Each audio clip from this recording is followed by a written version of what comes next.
Halo, Assalamualaikum warahmatullahi wabarakatuh. Om Swastiastu, Namo Buddhaya, salam sejahtera untuk kita semua. Berjumpa lagi dengan saya, Muhammad Yusuf Hidayat, NIM 195-200150. Di sini saya akan menerangkan mengenai materi penelitian tindakan kelas. Penelitian tindakan kelas merupakan suatu kegiatan penelitian yang dilakukan oleh guru di dalam kelasnya dengan permasalahan yang diperoleh dari kegiatan refleksi diri dan disertai suatu tindakan dengan tujuan untuk menyelesaikan masalah tersebut atau meningkatkan mutu pembelajaran yang dilakukan.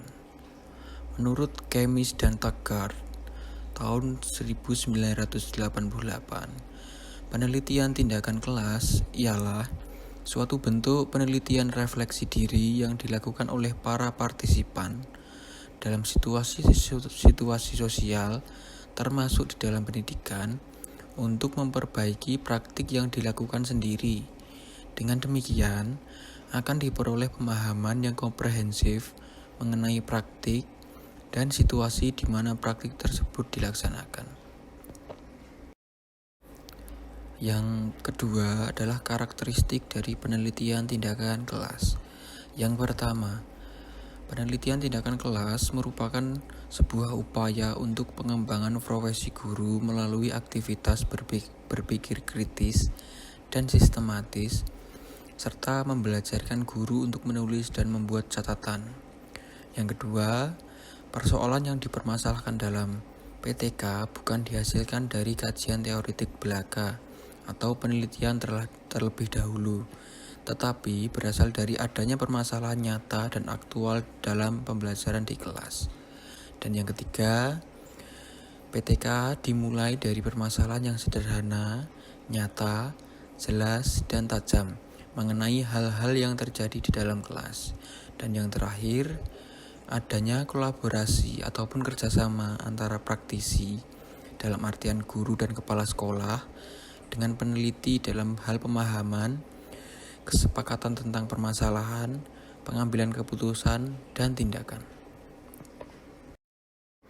Adapun manfaat dan tujuan dari penelitian tindakan kelas yaitu antara lain, yang pertama, menghasilkan laporan-laporan penelitian yang dapat dijadikan bahan panduan bagi para pendidik atau guru untuk meningkatkan kualitas pembelajaran. Selain itu, hasil-hasil penelitian yang dilaporkan juga dapat dijadikan sebagai bahan artikel ilmiah atau makalah untuk berbagai kepentingan, antara lain disajikan dalam forum ilmiah ataupun dimuat di jurnal. Dan yang kedua, mewujudkan kerjasama, kolaborasi, atau sinergi antar pendidik dalam satu sekolah atau beberapa sekolah untuk bersama-sama memecahkan masalah dalam pembelajaran dan meningkatkan mutu pembelajaran. Dan yang ketiga, menumbuh kembangkan kebiasaan, budaya, atau tradisi meneliti dan menulis artikel ilmiah di kalangan para pendidik. Hal ini ikut mendukung profesionalisme dan karir pendidik itu sendiri. Dan yang terakhir, mendorong terwujudnya proses pembelajaran yang menarik, menantang, nyaman, menyenangkan, serta melibatkan siswa karena strategi, metode, teknik, atau media yang digunakan dalam pembelajaran sangat bervariasi dan dipilih secara sungguh-sungguh. Metode dan teknik pengumpulan data penelitian tindakan kelas. Sugiono memaparkan bahwasannya teknik pengumpulan data merupakan langkah yang paling strategis dalam penelitian, karena tujuan utama dari penelitian adalah mendapatkan data. Adapun metode dalam teknik pengumpulan data yang sering digunakan yaitu, yang pertama, metode observasi, yang kedua, metode angket, yang ketiga, metode wawancara, dan yang keempat, metode tes. Sedangkan analisis data adalah proses mencari dan menyusun secara sistematis data yang diperoleh dari hasil wawancara, catatan lapangan, dan bahan-bahan lain sehingga dapat mudah dipahami dan temuannya dapat diinformasikan kepada orang lain. Adapun teknik analisis data yang sering digunakan dalam mengolah data dalam penelitian tindakan kelas ialah melalui lembar observasi, lembar pengukuran, dan lembar studi dokumenter.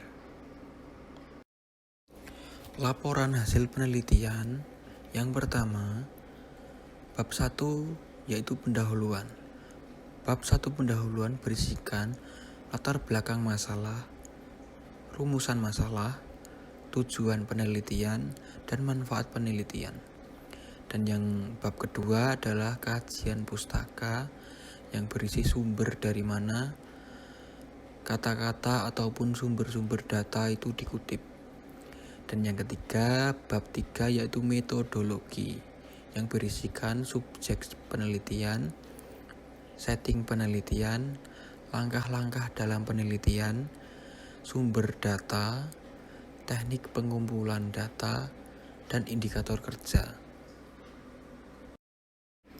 Bab yang keempat adalah hasil penelitian dan pembahasan yang berisikan hasil penelitian dan pembahasan itu sendiri mengenai penelitian yang sudah dilakukan oleh saudara dalam penelitian di dalam kelas.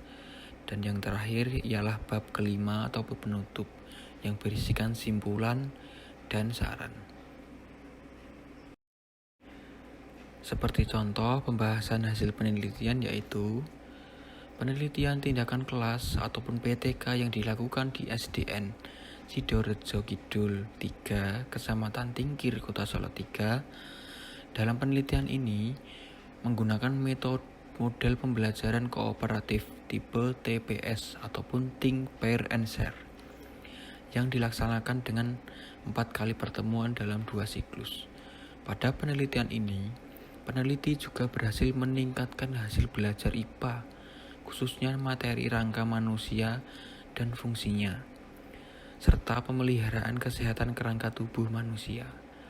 Siswa ataupun peserta didik mampu mendapatkan hasil dengan mencapai di atas KKM 65. Pada tiap pertemuan, peneliti menyajikan penugasan, yaitu dengan diskusi berpasangan, serta berdiskusi dengan kelompok besar, serta tugas presentasi yang dilakukan secara kelompok.